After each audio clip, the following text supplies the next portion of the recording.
बने तब बेसरमी देहिया में गरमी पैठे लागी हो कमरिया ऐठे लागी हो नस नस पैठे लागी हो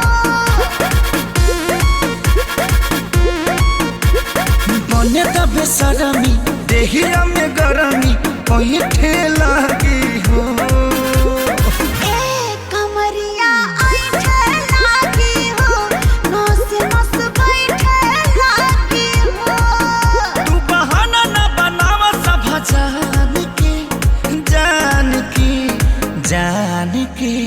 टूट जाए